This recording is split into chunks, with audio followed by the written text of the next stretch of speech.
नमस्कार। आज का जो हमारा टॉपिक है वो अस्त ग्रह से रिलेटेड है। अस्त ग्रह कैसे होता है? अस्त ग्रह क्या नुकसान देता है? और अस्त ग्रह कैसे एक व्यक्ति को ट्रेंड सेटर भी बना सकता है? ये चीजें देखो आज हम समझेंगे। ठीक है ना? सबसे पहले थोड़ा सा अस्त प्लानिट के बारे में समझते हैं। अस्त होता क्या है? जब कोई ग्रह कुंडली में, जो शास्त्र कहते हैं कि भाई, जब कोई ग्रह सूर्य के नियर चला जाता है तो सूर्य की रोशनी की वजह से वो अस्त हो जाता है। ठीक।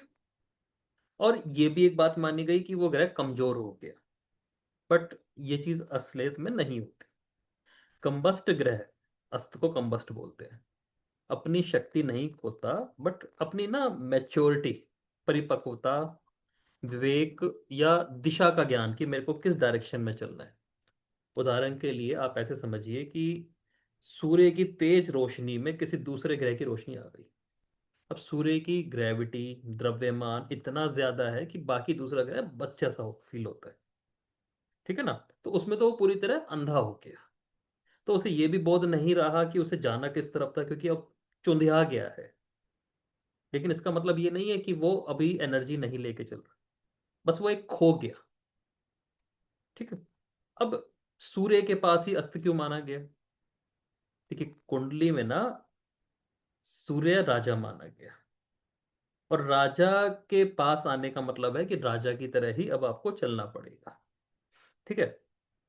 तो जो ग्रह अस्त होता है ना, वो काम तो करता है, लेकिन अब ना वो थोड़ा उतावला रह सकता है, शॉर्टकट लेने वाला रह सकता है, अति उत्साही रह सकता है, भ्रमित रह सकता है। इसका कारण भी बता देता हूँ। सूर्य नेचुरली पंचम भाव का स्वामी है। ठीक है, पहले भाव में उच्च है और सातवें भाव में नीच है। राजा क्या करता है? वो कहता है भाई, मैं ना जो कर रहा हूं, मैं ही कर रहा हूं, कोई नियम कानून मेरे से बड़ा नहीं हो सकता। मैंने जो कर दिया वो कर दिया। और पांचवा भाव स्पेकुलेशन का भी है। तो जब भी कोई ग्रह सूर्य के नजदीक आ जाता है तो उसमें ना पांचवें भाव की क्वालिटी बढ़ जाती है। और पांचवें भाव की सबसे नेगेटिव क्वालिटी ये है कि ऐसा व्यक्ति उतावला हो जाता है उस पर्टिकुलर ग्रह को लेकर जो अस्त हुआ पड़ा है। तो कभी कभी हम ज्योतिष के जब टेक्स्ट पढ़ते हैं ना, तो पांचवें भाव में भी जब कोई प्लानिट आ जाए तो वही चीजें लिखी होती है जो अस्त ग्रह के बारे में लिखी हुई है, कि भाई यहां से रिलेटेड तुम शॉर्टकट लोगे और वो नुकसान में जाओगे। और ऐसे ग्रह से रिलेटेड यदि आप रूल रेगुलेशन को फॉलो करने लग गए, आप समझ बढ़ाने बैठ गए उस चीज की जिम्मेदारी लेने बैठ गए, तो आप उस जगह के ट्रेंड सेटर हो जाओगे, ट्रेंड फॉलोअर नहीं होगे। देखिए, पांचवा भाव समाज का है ना, सोसाइटी का है। सोसाइटी में दो तरह के लोग होते हैं। एक वो जो ट्रेंड को फॉलो करते हैं, उनके लिए जिंदगी बड़ी आसान होती है, क्योंकि जो भी चीज आएगी फॉलो कर लेंगे। नई मूवी आई, देख ली, अच्छी है तो देख ली, नहीं है तो छोड़ दी। ठीक है ना? ट्रेंड सेटर वो लोग होते हैं जो लोगों को बताते हैं अब तुम्हें क्या देखना है, क्या तुम्हें खाना है, क्या तुम्हें पहनना है। वो भी वही ग्रह होता है जो अस्त ग्रह होता है। तो अस्त ग्रह की ये ताकत है। और जब भी हम किसी फेमस इंसान की कुंडली देखते हैं ना, तो ये चीज नोटिस करते हैं कि उस व्यक्ति ने उसी ग्रह पर सिद्धि पा रखी है जो उसकी कुंडली में सबसे ज्यादा पीड़ित है। यहाँ पे शब्द पीड़ित क्यों बोल रहा हूँ अस्त की जगह? क्योंकि राहु केतु के साथ जब कोई ग्रह बैठता है ना, उसके अंदर भी यही चीज दिखाई दे रही है, क्योंकि कलयुग के राजा है। तो राहु केतु क्या कर रहे हैं? दिशा घुमा रहे हैं किसी प्लानिट की, सूर्य तक कोई घुमा डालते हैं, ग्रहण बोलते हैं जिसे। ठीक है। और अस्त का जो सूत्र हमें हमें वैदिक शास्त्रों से मिलता है वो भी सेम मिलता है, पांचवें भाव के लॉर्ड का मिलता है वो भी सेम मिलता है। ठीक है ना? तो टॉपिक सिंपल सा है, आप अस्त ग्रह को पकड़ें। थोड़ी सी समझ अगर आपकी बढ़ जाए तो राहु केतु के साथ जो प्लानिट बैठा है उसको भी पकड़े। आपको अपने आप पता चल जाएगा कि आपके अंदर कमजोरी क्या है और कैसे वो ताकत बन जाए। तो अस्त ग्रह ना कई बार ऐसा धावक की तरह, दौड़ने वाले इंसान की तरह बन जाता है, जो बहुत अच्छा दौड़ना जानता है। कि अब राजा का संरक्षण मिला हुआ है उसे। ठीक है। बहुत तेज दौड़ सकता है, लेकिन उसको ये नहीं पता कि मुझे दौड़ना है। जो गाइड कुछ करेगा तो करेगा, वो कहेगा इधर जाना है तो इधर जा, उधर जाना है तो उधर जा, उधर कुएं में गिरना है तो कुएं में गिर, लेकिन मेरे को खुद नहीं पता। लाल किताब यहाँ पर एक बात कहती है, अंधा घोड़ा। ठीक है ना? तो वो अपनी दिशा की क्षमता खो चुका है। ठीक है, उसकी गति बढ़ती जा रही है, लेकिन रास्ते में बार बार गलत मोड़ आएंगे, और अस्त ग्रह बार बार अपने क्षेत्र के शॉर्टकट, रूल्स का टूटना, उतावले डिसीजन और एफर्ट्स में बार बार नाकामी हासिल करेगा, क्योंकि उसे सही दिशा नहीं मिल रही। ठीक। और व्यक्ति सोचेगा कि भाई मैं लंबी प्रक्रिया अपनाऊं ही क्यों, मैं नॉर्मल इंसान थोड़े ना हूं, मेरे पास तो राज है।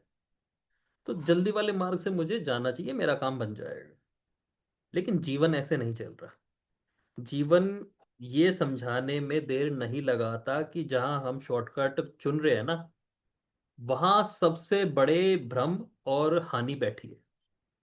और अस्त ग्रह की, या राहु केतु के साथ बैठे ग्रह की जो ये प्रवृत्ति है ना व्यक्ति के भीतर, कि एक शॉर्टकट लेना चाहिए, यही चीज उसके अंदर इनसिक्योरिटी, आर्टिफिशियल रहना, जिसे एक तरह का कृत्रिम अवस्था बोल सकते हैं, लो कॉन्फिडेंस, भ्रमित, उतावला, या धैर्य की कमी दे देता है। ठीक है ना? जो ग्रह अस्त पड़ा है, अब देखना उस चीज से रिलेटेड उसकी धैर्य की कमी मिल जाएगी। ठीक है। अब हमें समझने की बात है कि इसको कैसे समझें और कैसे इसको ठीक किया जाए। तो सबसे पहले बात करते हैं चंद्रमा की। यदि चंद्रमा अस्त हो जाए सूर्य से, ठीक है, दूसरा तरीका यह है चंद्रमा राहु केतु के साथ बैठ जाए। तो अब सिंपल सी पहचान आएगी भाई, आप कहोगे कि ऐसे व्यक्ति के जो इमोशंस है ना वो इनस्टेबल नेचर के। बात क्या है, चंद्रमा को देखेंगे ना, चंद्रमा मन का कारक है, परिवार का कारक है, ठीक है, फूड का कारक है, कुंडली में चौथे घर का कारक होता है। ठीक। ऐसा व्यक्ति कई बार ना पारिवारिक समस्याओं से या पारिवारिक जो जिम्मेदारी है उससे बचने की कोशिश करता है, अपने आप को एस्केप करने की कोशिश करता है कि भाई मैं तो हूं ही नहीं, मैं तो एग्जिस्ट ही नहीं करता, या मेरे से तो आप उम्मीद ही मत रखो। अपने आप को ही बेवकूफ बना लेने वाला इंसान समझ लीजिए। ठीक है ना? और भीतर ही भीतर अपने ही इमोशन से लड़ भी रहा है। क्यों? क्योंकि रियलिटी से ना, असलियत से परे जाता जा रहा है। जब जहां जहां लाइफ में नाकामी हो रही है ना, सपोज कीजिए बिजनेस नहीं चल रहा, तो वो अपने मन में एक भ्रम लेके आएगा कि भाई बिजनेस तो इसलिए नहीं चल रहा कि दुनिया का ही नहीं चल रहा। ठीक है ना? मेरे अंदर कमी क्यों है? क्योंकि दुनिया में एक कमी चल रही है।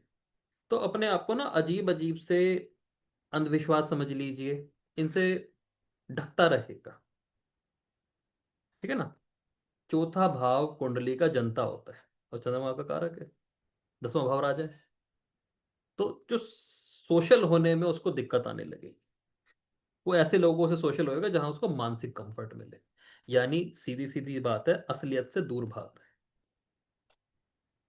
एक बात कही जाती है टेक्स्ट में कि ऐसे इंसान के पास जब भी बेटी होती है ना, तो इसकी लाइफ ठीक हो जाती है, क्योंकि ये एक ऐसी जिम्मेदारी है जिससे अब बच नहीं सकता। हालांकि अब तो कलयुग है, अब तो आपको पता है सिस्टम अलग है। असल में उपाय क्या है कि जितनी ज्यादा रियलिटी को अपनाने लग जाओगे ना, जिम्मेदारियों को उठाने लग जाओगे, समझने लग जाओगे, बस इतना ही समझ जाओगे कि हाँ मुझे ही करना है, मेरा भाग्य मेरे से ही चलेगा। मतलब चंद्रमा जब अस्त है, तो ऐसे व्यक्ति भाग्य पर हद से ज्यादा डिपेंड है कि मेरा छप्पर एक दिन फट ही जाएगा, कभी नहीं फटेगा। ठीक है ना? तो जैसे ही रियलिस्टिक होता है ना, चीजें ठीक होनी शुरू हो जाती है। यानी हमें क्या है कि मन को सुनना, और मन ना कभी भी झूठ नहीं बोलता, वो आपको रियलिटी दिखाता है। तो मन को सुनना, वो सच दिखा देगा। और जो इंसान इस चीज को सुनने में कामयाब रहा ना, मतलब वो लोग जो दुनिया का दिमाग घुमा देते हैं, चंद्रमा पीड़ित वाले मिलते हैं, या चौथा घर उनका सबसे ज्यादा पीड़ित मिलता है।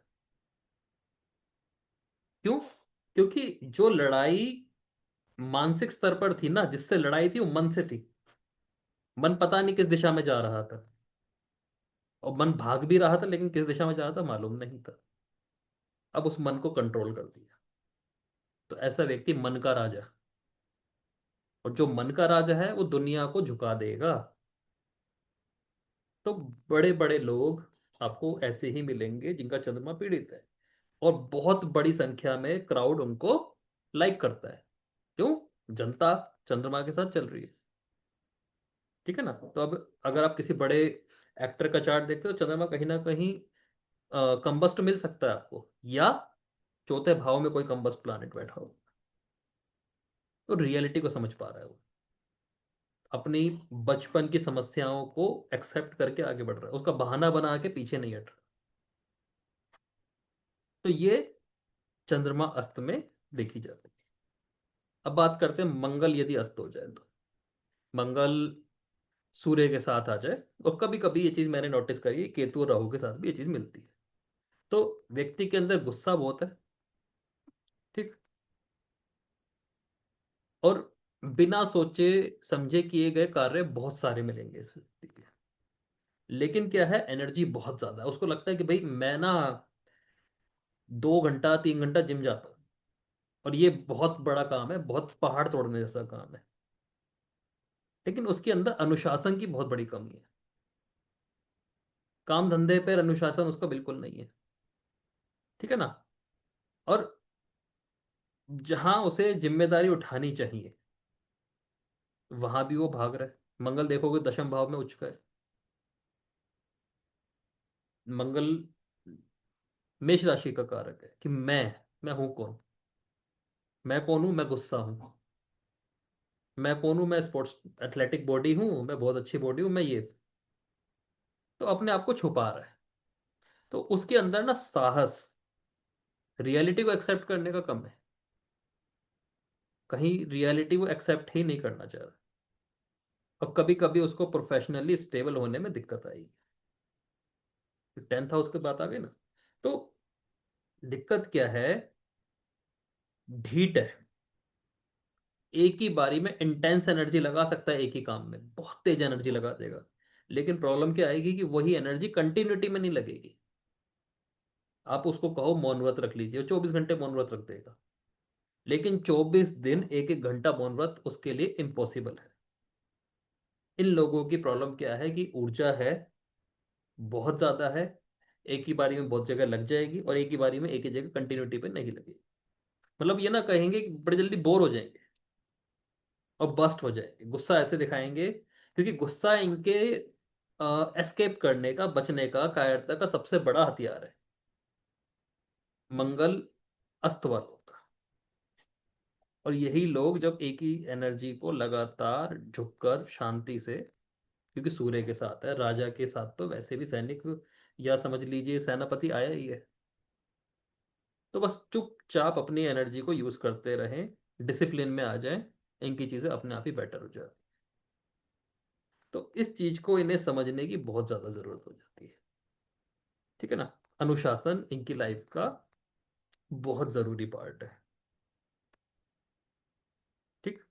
अब बात करते हैं, सूर्य के साथ बुध आ जाए, कंबस्ट हो जाए बुध, तो अधूरा ज्ञान ही संपूर्ण ज्ञान लग सकता है। मतलब जो लगता है कि भाई कूप मंडूक समझ लीजिए, कुएं का मेंढक। कई बार बुध केतु के साथ भी ये दिक्कत आती है, बुध राहु के साथ भी ये दिक्कत आती है कि वो अपने आप को अति सियाना समझने बैठ गया। और इसकी वजह से वो इंसान लोगों के साथ ढंग से कम्युनिकेट ही नहीं कर पा रहा। सूर्य के साथ बुध आ गया और बुध कंबस्ट हो गया। तो एक प्रॉब्लम छोटी सी कभी कभी कम्युनिकेशन को रिलेटेड आ जाती है कि वो ना अपने आप को दुनिया के हिसाब से ढाल नहीं पा रहा। अपनी कम्युनिकेशन स्किल को समझ लीजिए, अपने एक्शंस को समझ लीजिए। ठीक है? जहां उसे क्लैरिटी देने की जरूरत है, वो और ज्यादा भ्रमित कर रहा है लोगों को। ठीक। तो बुध का कंबस्ट होना या बुध का पीड़ित होना, आपसे बात करके लोग क्लैरिटी की बजाय और ज्यादा भ्रमित हो जाएंगे। वो जिस समस्या को लेके आए थे, अब वो एक नई समस्या साथ ले जाएंगे, उसकी पुरानी तो ठीक हुई नहीं, अब एक नई और दे दी आपने। तो जो आपने एनालिसिस किया, या जो आप एनालिसिस की आदत रखते हो, उससे आप बचोगे बुध अस्त होने पर।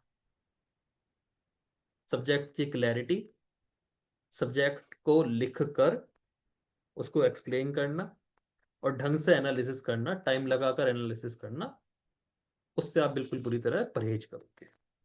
और आपको लगेगा जो आ गया, अब ये शॉर्टकट से मैं इसको जल्दी से प्रोड्यूस करके कुछ भी इसका ज्ञान बना दूंगा।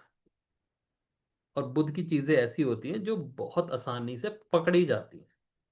क्यों? क्योंकि आईटी का प्लानट बन गया, इंफॉर्मेशन का बन गया, और आईटी की चीजें ना बहुत जल्दी पकड़ी भी जाती है। तो बुद्ध ना ना चाहते हुए भी झूठा बन जाता है। क्यों? क्योंकि थोड़ी सी शांति लेने की बजाय जल्दबाजी में काम करना चाह रहे हैं। और जैसे ही ऐसे लोग अपनी वाणी में थोड़ी शक्ति लाने की कोशिश करते हैं, लिखावट की आदत डालते हैं, जैसे बुद्ध जब कुंडली में बहुत ज्यादा पीड़ित हो जाता है तो एक उपाय दिया जाता है कि भाई आप ना एक पेन रख लिया करो अपने पास। क्यों? क्योंकि आपको अब छोटी छोटी बातें लिख के याद रखने की आदत पड़ जाएगी। आपको एक अजीब सी जो वो है ना मन में कि मैं दिमाग में रखूंगा बस वो सब कुछ फीड हो गया, तो वो चीज चली जाएगी। लिख के आप चीज को क्लियरिटी से याद रखोगे, तो जितनी स्पष्टता आती जाएगी, क्लैरिटी आती जाएगी, ये बुद्ध वहां पर अच्छा फल दे देगा। वरना यही बुद्ध क्या करेगा, आपको लगेगा कि मैं ना लोगों से धीरे धीरे कट रहा हूं, कोई मेरे से बात करना पसंद नहीं करता, लेकिन आपको मालूम ही नहीं चला कब आपने उनकी बेइज्जती मार दी। आप ऐसी जगह हंस पड़े जहां हंसने की जरूरत भी नहीं थी। आप बिल्कुल भी ये नहीं समझ पा रहे कि सामने वाला फिलहाल क्या सुनना चाह रहा है। बुद्ध पीड़ित होके या अस्त होके और नेगेटिव हाउसेस में आ जाए, आप कहीं ना कहीं शॉर्टकट मेथड, जैसे बैटिंग होती है ना, सट्टा मार्केट होती है, उस तरफ अपनाओगे, शेयर मार्केट की तरफ जाओगे। क्यों? क्योंकि आपने क्या किया, 7-8 दिन एनालिसिस किया, दो चार बढ़िया बढ़िया किताबें पढ़ी, जो कि मतलब ऑनलाइन वैसे ही देख के उठा ली, और आपको लगा अब तो मेरे को आ गई। आपने पैसा डाला और वो सारा साफ, क्योंकि आपको लग रहा था ये पूरा मार्केट सीधा सीधा एनालिसिस पे चल रहा है। जबकि मार्केट का गेम बहुत अलग होता है, हर इंडस्ट्री का गेम अलग होता है। तो बुद्ध जब अस्त हो जाए तो उसके साथ ये दिक्कत होती है कि वो थोड़े से ज्ञान को पूरा मान बैठा। झुकना उसे है नहीं, क्योंकि उसे लगता है कि उसको कंप्लीट तो मेरे को आता ही है। सलाह उसे लेनी नहीं। हाँ, ले लो उससे, कोई बहुत बढ़िया सलाह लेते देते। तो जिनका बुध अस्त है, जबकि बुध सबसे ज्यादा कुंडली में अस्त रहता है सूर्य के साथ, ऐसे लोगों को मौन व्रत करना, ध्यान करना, मेडिटेशन करना सबसे ज्यादा फायदा देता है। क्योंकि बुध अवचेतन मन का कारक है, सबकॉन्शियस का कारक है। और जब बुध अस्त हो जाए तो ये माना जाता है ऐसे व्यक्ति का सबकॉन्शियस जागृत है। लेकिन सबकॉन्शियस जागृत होने के लिए पहले आपको चुप तो होना पड़ेगा। जब आप बोलते हो तो सबसे पहले कौन सुनता है? आपके ही कान सुनते हैं। तो अब मन तो छोड़ो, अब आपको अंतर मन सुनना है। उसके लिए ज्यादा शांत होना पड़ेगा, बाहरी वातावरण से भी और आंतरिक वातावरण से भी। तो यही बुद्ध आपको बहुत आगे की चीजें बता सकता है। इसीलिए इसे बुद्ध आदित्य योग भी बोल दिया गया, कि सबकॉन्शियस माइंड, यानी ऐसे लोगों की भविष्य को लेके जो पकड़ होगी कि क्या काल आ सकता है, क्या ट्रेंड आ सकता है, इनको पता चल जाएगा। जरूरत है शांत होने की। और जब इनको लगेगा कि हमारी बोली से ही काम हो रहा है, बहस करने से हम जीत रहे हैं, कभी कभी ऐसे लोगों को एक ऐसी फीलिंग आती है कि इनको बहस में कोई हरा ही नहीं सकता। प्रॉब्लम प्रॉब्लम क्या है, कोई इनसे बहस करना चाहता ही नहीं, इनके पास इतने अच्छे शब्दों का भंडार है, तो ये जीत जाएंगे, और वो इनको डोपामाइन दे देगा। जीत थी इनकी चुप रहने में और कभी कभी हार मानने में। क्योंकि शब्दों की जो बहस होती है ना, जो जंग होती है, उसमें जीत के कोई फायदा भी नहीं होने वाला होता। बस क्या होगा, रिश्ता खत्म हो जाएगा। तो ये चीज समझने की जरूरत है। शुक्र कंबस्ट हो जाए या राहु केतु के साथ बैठ जाए, रिलेशनशिप का आधार ही नहीं पता। कुछ ना कुछ ऊट पटांग चीज चलती ही रहेगी। रिलेशनशिप में भी चलती रहेगी, शादी के टाइम पर भी चलती रहेगी। रिश्तों की जो आधार है ना, वो इन्हें पता ही नहीं होगा कि है क्या। पैसा है, समाज है, सेक्स है, इन्हें नहीं मालूम। क्यों? क्योंकि आधार हर 3-4 महीने में चेंज हो जाएंगे। ठीक है ना? क्यों? स्पीड तो है, बहुत अच्छा रिश्ता बना लेगा जल्दी। क्यों बनाया था ये नहीं मालूम। तो रिश्ते में गहराई की कमी, आधार की कमाई कमी है। ठीक है? किसी से आकर्षण हुआ, उसको प्यार मान बैठे, लेकिन फिर एक डर है, कमिटमेंट कौन करे अब इसके साथ, उससे बचेंगे। कर भी दी तो भी पीछे हट जाएंगे, तो रिलेशनशिप को लेकर डामाडोल रहते हैं। और ये चीज इनकी मैरिड लाइफ में, स्पेशली इनकी शादी के समय दिखाई देती है। ऐसे लोग जब किसी के साथ पार्टनरशिप भी करते हैं ना, प्रोफेशनल पार्टनरशिप भी करते हैं, तो भी इनको कई बार ये नहीं पता होता कि पार्टनरशिप करते समय हमारा मोटो क्या था। पैसा बनाना था, स्टेबिलिटी था, क्या था। उसके बाद तुरंत ये बैकआउट करते हैं। मतलब कभी कभी ये चीज देखी जाती है कि जिनका शुक्र कंबस्ट है, ऐसे लोग भली चंगी प्रोफेशनल पार्टनरशिप को भी लात मार देते हैं। क्यों? क्योंकि कहीं और बिजी हैं, किसी और दोस्त के साथ आजकल ज्यादा टाइम पास हो रहा है। मूड खराब हो गया, मतलब काम क्यों नहीं कर रहे? क्योंकि मेरा मन भर गया। ठीक है ना? मेरा पार्टनर सही जगह पैसा स्पेंड नहीं कर रहा, इनको इनका हिस्सा मिल रहा है, लेकिन फिर भी पार्टनरशिप खराब कर दी। बाद में इनको रियलाइज हुआ ये क्या बेवकूफ़ी कर दी। तो ऐसी चीजें देखने को मिलती है। सबसे ज्यादा कमिटमेंट इश्यूज इन लोगों को देखने को मिलते हैं कि इन पर आसानी से विश्वास नहीं किया जा सकता। ठीक है ना? अब वही इसका उलट रूप समझ लीजिए। क्योंकि कंबस्ट सूर्य शुक्र, या राहु केतु से पीड़ित शुक्र, इनके पास सबसे ज्यादा पैसा देखा जाता है। क्यों और कब? जब ये धैर्य रखना सीखते हैं कि आपका प्रोफेशनलिज्म एक अलग चीज है, और जो आपके रिलेशनशिप है, पर्सनल रिलेशनशिप है, अलग चीज है। इन दोनों का आपस में कोई लिंक नहीं होता। और जो काम धंधे चल रहे हैं, या आपकी जो रिलेशनशिप चल रही है, वो आपके मूड के हिसाब से नहीं चल रही। एक कमिटमेंट है, एक डेडिकेशन है, जो आपने बोला तो वो आप करो। और ये छोटी सी चीज जब इनको समझ में आ जाती है ना कि सामने वाले का भी कुछ मन होता होगा, तो अपने आप ही चीज बैलेंस होनी शुरू हो जाती है। क्यों? क्योंकि आकर्षण की इनके पास कोई कमी नहीं है। मैं कह रहा हूं ना, जो ग्रह अस्त हो गया, उसके पास स्पीड तो बहुत अच्छी आ गई, बस यूज कहाँ करनी थी वो उसकी दिक्कत आ रही थी। तो आकर्षण पूरा है, चीजों को मैनेज करना जानते हैं, सलीके से बात करना जानते हैं। प्रॉब्लम कहाँ है? अंदर के हॉर्मोन्स में। तो ऐसे लोग जब भी किसी मेंटोर की हेल्प लेते हैं ना, सलाहकार की हेल्प लेते हैं, इनके लिए बहुत जरूरी होता है, शुक्र अस्त वालों के लिए, शुक्र नीच वालों के लिए, शुक्र पीड़ित वालों के लिए, इनको मेंटोर की जरूरत होती है। ठीक है ना? खुद बहुत अच्छे सलाहकार है, उसमें कोई कमी नहीं है, लेकिन अपने मामले में बहुत बड़ी गलतियां करते हैं। बहुत छोटी सी गलती को बहुत बड़े लेवल पर नुकसान ले आते हैं। मतलब सिर्फ इतनी सी बात कि मेरा मूड नहीं है, बड़े से बड़ी अपॉर्चुनिटी खराब कर देंगे। और लाइफ का एक लेवल ऐसा आता है जहां पर फिर ये रोज उस अपॉर्चुनिटी को बस याद करते हैं कि वो आई तो थी, बस मन नहीं था। तो धैर्य इन्हें सीखना चाहिए। और धैर्य बोल देने से कभी नहीं आता। मैंने सिंपल सी बात कही कि ऐसे लोगों को मेंटोर रखना चाहिए। ऐसा मेंटोर जिसके ऊपर ये ब्लाइंड बिलीव कर सके। बस इतना सा इनके लिए बहुत होता है। अब बात करते हैं गुरु अस्त हो जाए। गुरु अस्त हो जाए, गुरु राहु के साथ आ जाए, केतु के साथ आ जाए, तो अहम ब्रह्मास्मि, ज्ञान का अहंकार पूरा है।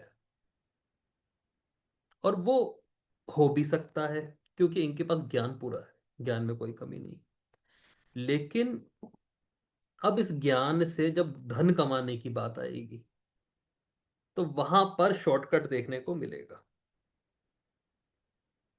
ठीक है। एजुकेशन की बात आई, धर्म की बात आई, उन चीजों को बहुत जल्दी शॉर्टकट से पूरा करने की कोशिश करेंगे। ठीक। और जैसे वो होता है ना, लेवल 1, लेवल 2, लेवल 3, क्रमबद्ध तरीके से ऊपर चढ़ना, वो इनके पास नहीं है। ये सीधा सबसे ऊपर वाला लेवल पकड़ने की कोशिश करेंगे।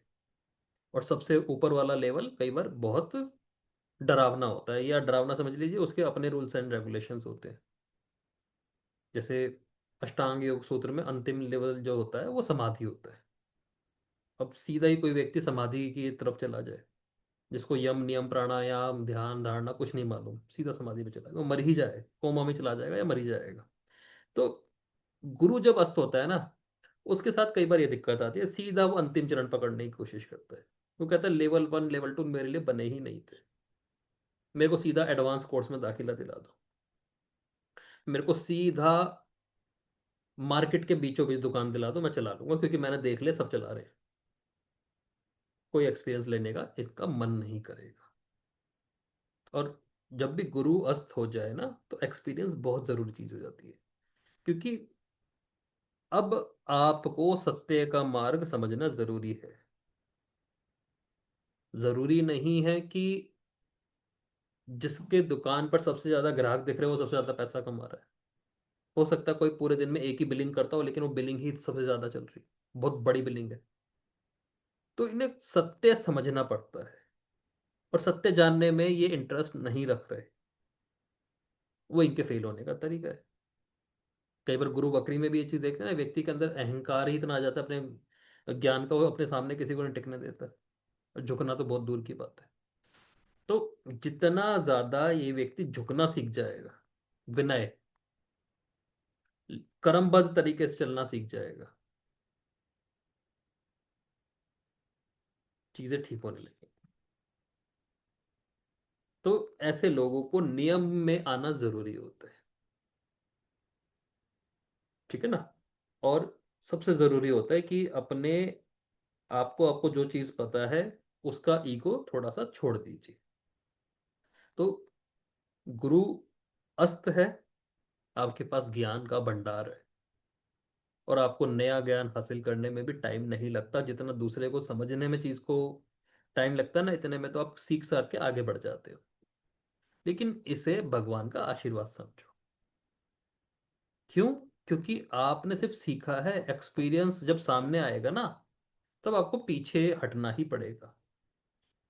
गुरु दशम भाव में नीच है। जब बात आएगी ना उस चीज को एक्सपीरियंस करने की, उससे धन कमाने की, उससे नाम कमाने की, तो गुरु पीड़ित या गुरु अस्त वाले को सबसे ज्यादा दुख होता है, क्योंकि वो उसको नहीं मिल पा रहा होता। अंदर से उसे पता है कि मैंने वो परफॉर्मेंस तो दी नहीं है, मेरे को ज्ञान तो है लेकिन परफॉर्म करने में दिक्कत आ रही है। परफॉर्म करने में दिक्कत क्यों आ रही है? क्योंकि एक्सपीरियंस तो लिया ही नहीं था। एक्सपीरियंस क्यों नहीं लिया था? क्योंकि अहंकार इतना बढ़ गया था कि मैं ये छोटे काम कैसे कर लूंगा। और जैसे ही गुरु पीड़ित वाले ने छोटे से छोटा काम किया, अपने आप को भी छोटा बोलना शुरू कर दिया, मानना शुरू कर दिया कि भाई जो है वो ही रियलिटी है, चीजें ठीक हो जाएंगी। तो झूठ और पार्टनर की बेइज्जती, इन दो चीजों से इन्हें बचना चाहिए। झूठा आडंबर, और ऐसे लोगों के सामने कई बार क्या होता है, बहुत लोग आते हैं जो इनकी जी हजूरी करते हैं। बस हमारा एक पार्टनर ही कई बार ऐसा होता है, लाइफ पार्टनर समझ लीजिए, जो कई बार हमारे सामने हमारी सच्चाई बोल देता है, क्योंकि उसे पता है सब, और हम फिर उसको बेइज्जती करे बिना उसकी नहीं मानते। उसकी इज्जत करनी चाहिए, निंदक नियरे राखी। तो सिंपल सी चीज है, गुरु यदि अस्त है तो अपने आलोचना करने वाले के संपर्क में रहें, उनसे उनको ब्लॉक ना करें, सिंपल सी चीज है। अब बात करते हैं शनि यदि अस्त हो जाए, और शनि राहु शनि केतु भी समझ लीजिए, तो रिस्पॉन्सिबिलिटी से तो बचना है, सिंपल सी बात है। और इस बात के लिए परेशान है मेरा नाम क्यों नहीं हो रहा, मेरी इज्जत क्यों नहीं मिल रही। रिस्पॉन्सिबिलिटीज के नाम पे कुछ नहीं है, बहाने बहुत बढ़िया है इनके पास, आगे क्यों नहीं बढ़ पा रहे। तो रूल्स को तोड़ देना, चीजों को बीच में छोड़ देना, और उसका एक बढ़िया सा बहाना ढूंढ लेना, सूर्य शनि से ज्यादा कोई अच्छा नहीं जानता। तो स्टेबल होकर धीरे चलना। शनि के पास क्या है? मेहनत है। सूर्य के साथ आने से और ज्यादा अच्छी है मेहनत करने की ताकत। लेकिन स्टेबिलिटी नहीं है, भागना है। एक चीज को शांति से बैठ के नहीं सीखना। ठीक। इनको भी रूल्स के हिसाब से नहीं चलना, जबकि शनि तो खुद ही रूल क्रिएट कर रहा है। तो धीरे चलने की आदत फायदा देने वाली थी, लेकिन धीरे है नहीं। ऐसे लोग अपनी प्रोफेशनल इमेज के लिए कितना भी पैसा खराब कर देते हैं। सीखना नहीं। सीखना कितना है कि अभी 1 घंटे में जो सिखा सकते हो सिखा दो। इतना टाइम नहीं है कि हम चल लेंगे, इसलिए कुछ भी नहीं कर पाएंगे। 10 साल पहले का जहां खड़े थे, 5 साल पहले जहां खड़े थे, बस वहीं खड़े हैं। कई बार इनको क्या होता है कि जो मेंटोर है हमें जो चीजें सिखा रहा है उसी की पूजा कर लो शायद आ जाएगा। ये इस तरह का शॉर्टकट भी अपनाते हैं कई बार, कि गुरु की पूजा कर लो आ जाएगा। इतनी भी मेहनत करने से इन्हें बचना है, नहीं आएगा। ठीक है ना? तो जितना इनके पास समय होगा, मतलब ये कई बार इतने बिजी हो सकते हैं विदाउट एनी रीजन कि इन्हें जिस टॉपिक पर काम कर रहे हैं, जिस इंडस्ट्री में काम कर रहे हैं, उस पर टाइम देने का मौका ही नहीं मिल रहा, फोकस करने का मौका नहीं मिल रहा। बिजी कहाँ है नहीं मालूम, ये भी नहीं मालूम। तो जितना आराम से चलेंगे ना चीज को, 1 घंटा आप फोकस नहीं कर सकते, 10 मिनट कर लीजिए, 1 मिनट कर लीजिए, निरंतर करते रहिए, आप बहुत आगे बढ़ जाएंगे।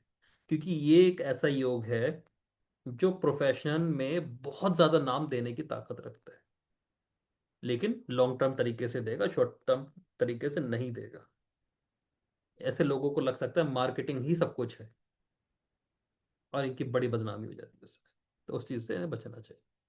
धीरे धीरे चलें, आराम से इनका नाम होगा ही होगा। अब एक टॉपिक अलग से डिस्कस करते हैं कि सूर्य ही यदि अस्त हो जाए, हालांकि सूर्य के साथ ये रूल लागू नहीं होता, लेकिन सूर्य जब राहु के साथ आ जाए तो ग्रहण योग बन जाता है।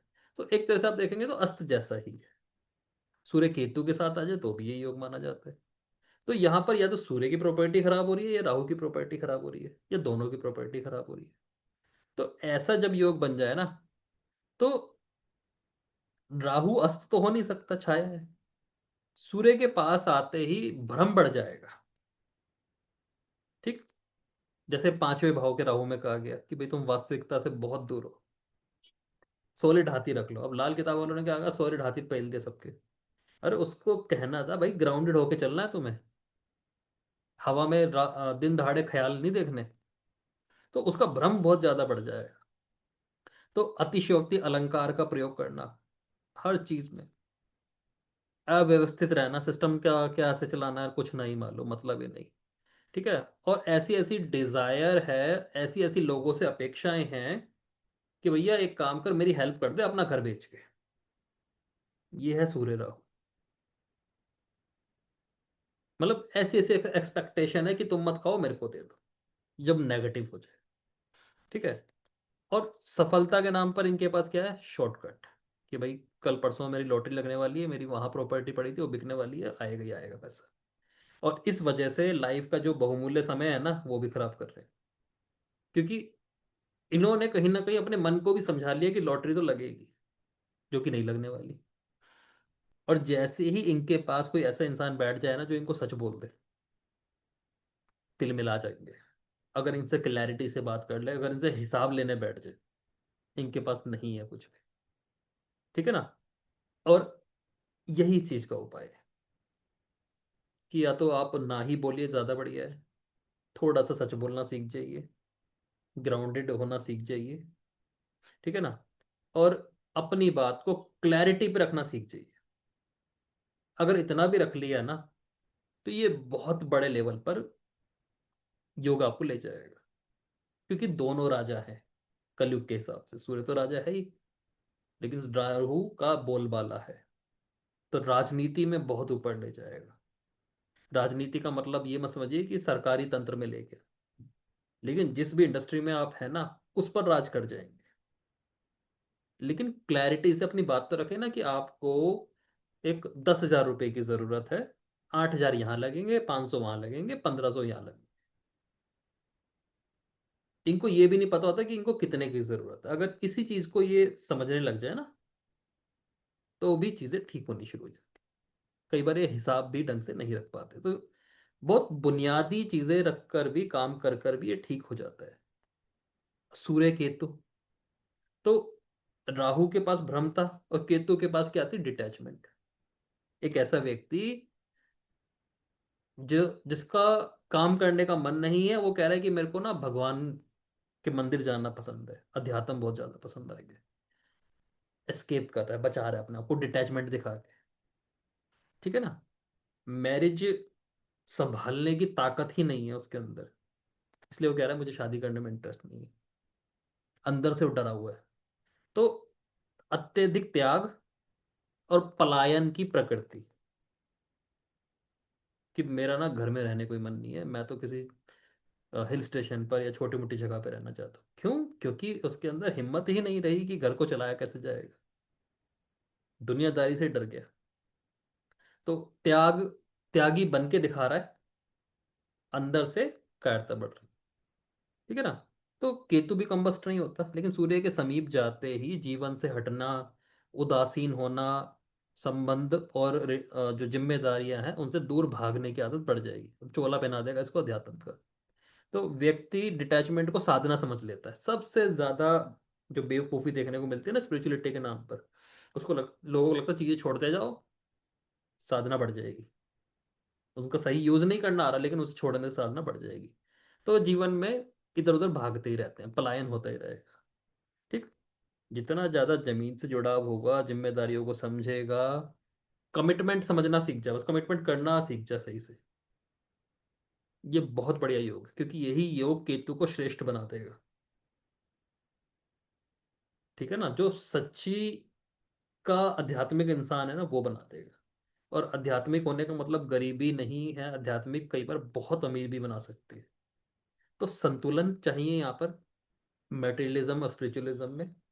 कमिटमेंट समझना सीखिए, करना सीखिए, उसको निभाना सीखिए, छोटे से शुरू कीजिए।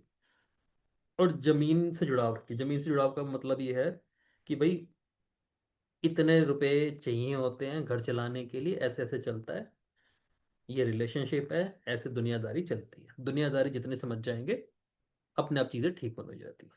तो जो कंबस्ट ग्रह है ना, कुंडली का वो दंड नहीं है, बल्कि ये ये दिखाने आए हैं कि जिस जगह पर हम शॉर्टकट चुन रहे हैं ना, वहीं पर हमें नियम, धैर्य, पेशेंस और मैच्योरिटी सीखने की जरूरत है। और अगर हम वो सीख जाते हैं, तो जो सूर्य है ना पीछे से कह रहा है कि भाई मैंने तुम्हें अस्त कर रखा है, अब तुम सूर्य ही बन जाओगे, यानी उसी जगह से आप राजा बन जाओगे। तो कंबस्ट ग्रह बुरे फल दे, ऐसा कोई जरूरी नहीं। साथ गए तो वो ही भाव आपको राजयोग दे देगा। धन्यवाद।